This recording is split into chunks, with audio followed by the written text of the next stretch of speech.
Hello बच्चों, welcome. यहाँ पे क्वेश्चन देखते हैं। If the ellipse x square by a square minus 7 plus y square by 13 minus 5a equal to 1 scribe in a square of side length a root 2 then a is equal to. Option आपके सामने given है। देखिए, यहाँ पे ellipse है, इसको scribe किया गया है किसी स्क्वायर के अंदर। तो जो पॉसिबल कंडीशन हो सकती है कि यदि स्क्वायर के अंदर रखना है तो कुछ ऐसा यहाँ पे सिनारियो बन रहा होगा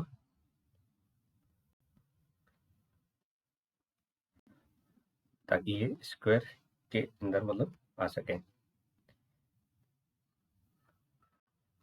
और यहाँ पे ये फर्दर देखिए, ये इस तरीके से ये स्क्वायर कोई जनरेट हुआ होगा। अब अगर इलिप्स को कंप्लीटली एक स्क्वायर के अंदर रखा गया है तो आप देखिए यहाँ पे ये जो लाइन टच कर रही है एक तरीके से यहाँ मिल रही है तो ये परपेंडिकुलर मिलेगी क्योंकि ये स्क्वायर है। तो ये जो पॉइंट है जितने भी आपको ये एक तरीके से ऐसा कह सकते हैं कि परपेंडिकुलर टेंजेंट मीट कर रही है। ठीक है, तो यहाँ पे कह सकते हैं if ellipse is inscribed in square, then vertices of square will be point of intersection of perpendicular tangent। क्या रहेगा? परपेंडिकुलर टेंजेंट का इंटरसेक्शन पॉइंट रहेगा। और परपेंडिकुलर टेंजेंट का इंटरसेक्शन पॉइंट रहेगा, इसका मतलब ये डायरेक्टर सर्कल के ऊपर रहेगा, क्योंकि डायरेक्टर सर्कल भी यही होता है, point of intersection of perpendicular tangent. तो यहाँ पे ये जितने भी स्क्वायर बनेंगे, स्क्वायर के वर्टेक्स बनेंगे, ये बेसिकली किसी सर्कल के ऊपर रहेंगे और वो जो सर्कल होगा वो डायरेक्टर सर्कल होगा। कैसा होगा? Director circle. अब मैंने ऐसा क्यों लिखा है? क्योंकि इसकी आप इक्वेशन डायरेक्टली लिख सकते हो।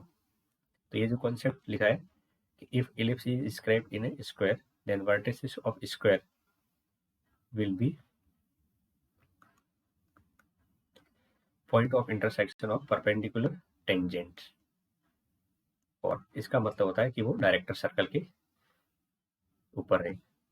अब इक्वेशन ऑफ डायरेक्टर सर्कल क्या होता है? इक्वेशन ऑफ डायरेक्टर सर्कल, तो ये होता है डायरेक्टर सर्कल की equation x square plus y square equal to a square plus b square. अब एक चीज ध्यान दीजिए, अगर यहाँ पे आपके पास में अगर स्क्वायर बन रहा है तो जो डायमीटर होगा वो बेसिकली क्या होगी? जो डायरेक्टर सर्कल का रेडियस होगा वो बेसिकली यहाँ पे आप क्वेश्चन के अकॉर्डिंग देखोगे तो स्क्वायर का भी डायगोनल के बराबर होगी, यानी diameter of director circle is equal to diagonal of square. अब डायमीटर अगर मैं लिखूँ तो 2r, और जो डायगोनल आएगी स्क्वायर की वो कितनी आ जाएगी? तो वो हो जाएगी √2 इंटू साइड। तो √2 इंटू साइड, तो यहाँ से ये देखोगे तो कितना आएगा? 2a, यानी रेडियस कितनी? a है। तो बेसिकली यहाँ से x square plus y square equal to a square plus b square जो डायरेक्टर सर्कल होता है इलिप्स के अकॉर्डिंग, और इसमें ये वाली वैल्यू किसके बराबर होगी? आर स्क्वायर के बराबर। तो आप ये भी कह सकते हो। ठीक है, अभी मैं यहाँ पे नहीं लिख रहा हूँ। तो x square plus y square equal to a square की वैल्यू कितनी है? देखो यहाँ से ए स्क्वायर माइनस 7 है, और बी स्क्वायर की जगह कितना है? 13 माइनस 5 है। तो यहाँ से आर स्क्वायर की वैल्यू मुझे क्या मिलेगी? तो a square minus 5a plus 6 मिल जाएगी। ठीक है, बट आपको जो गिवन इंफॉर्मेशन है वहां से पता है कि ये r इक्वल टू ए है, आर इक्वल टू कितना ए है, तो इन दोनों को कंपेयर करेंगे, ठीक है,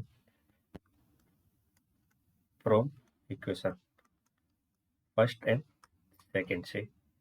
तो a square minus 5a plus 6 equal to कितना होगा ए स्क्वायर, ये दोनों कट जाएंगे तो ए की वैल्यू आ जाएगी 6/5। अब आप यहाँ पे हो सकते हैं खुश हो जाए कि सर पहला वाला आंसर दिख रहा है, यही मेरा आंसर हो जाएगा, बट यहाँ पे थोड़ा सा रुकना है और कंडीशन चेक करनी है कि क्या ये रियलिटी में एलिप्स एग्जिस्ट करेगा नहीं करेगा, क्योंकि ये वाली ए की वैल्यू पर आपका एलिप्स की जो कंडीशन है, एक्स स्क्वायर के डिवाइड वाला पार्ट और वाई स्क्वायर के डिवाइड वाला पार्ट, ये भी पॉजिटिव होने चाहिए, ये भी क्या होना चाहिए, पॉजिटिव होना चाहिए। तो यहाँ पे लिखिए फॉर एलिप्स एग्जिस्ट, अगर एलिप्स को एग्जिस्ट करना है तो a square minus 7 greater than 0 होना चाहिए और 13 माइनस 5a ये भी साथ के साथ ग्रेटर देन 0 होना चाहिए, तब जाके एलिप्स एग्जिस्ट करेगा। तो यहाँ से a की वैल्यू देखेंगे तो -√7 से कम यूनियन √7 से आगे जाएगी। तो यहाँ से a की वैल्यू क्या आ जाएगी, a belong to minus infinite से -√7 यूनियन √7 से इन्फिनिटी, और यहाँ से जब आप a की वैल्यू निकालोगे तो ये लेस देन 13/5 आएगा। अब इन दोनों को जब कंबाइन करेंगे, जो आपके पास में इंफॉर्मेशन निकल के आ रही है, इन दोनों को कंबाइन करेंगे क्योंकि दोनों एक साथ ट्रू होने चाहिए। तो 13/5 को जब आप सॉल्व करोगे तो ये 2 पॉइंट समथिंग जाएगा और ये √7 है। तो कहने का मतलब इन दोनों में कॉमन पार्ट आ जाएगा, ए बिलोंग टू माइनस इनफाइनाइट से -√7 तक। बट ए यहाँ पे बोला गया है कि ए की वैल्यू 6/5 है, सो ए की वैल्यू 6/5 है, ये नॉट पॉसिबल हो जाएगी। कारण क्योंकि ये डायरेक्टर सर्कल वगैरह तो बाद में बनेंगे, पहले इलिप्स एग्जिस्ट करेगा, तो इलिप्स एग्जिस्ट करेगा तो ये डायरेक्टर सर्कल की कंडीशन आगे बढ़ेगी।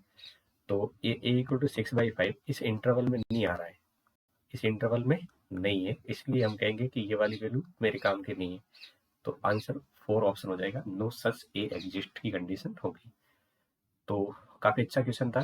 पहले आपको, अच्छा इस क्वेश्चन को ऐसे भी कर सकते हैं कि पहले आप इलिप्स की कंडीशन चेक कर लो एग्जिस्ट होने की, यानी ये वाला पोर्शन पहले आपको प्रायोरिटी पे रखना है, उसके बाद में ए की वैल्यू निकालो, अगर उस सेट में आ गई तो ठीक है, अदरवाइज नहीं आएगी। यहाँ पे हमने क्या किया है, रेडियस निकाली है दो तरीके से, एक रेडियस निकाली है जो साइड दे रखी थी स्क्वायर की डायरेक्टर सर्कल की वहां से, और एक रेडियस निकाली है हमने स्टैंडर्ड डेफिनेशन से, तो दोनों को कंपेयर कर लिया। ये मेन लॉजिक है। उम्मीद करता हूँ आप समझ गए होंगे। Thank you.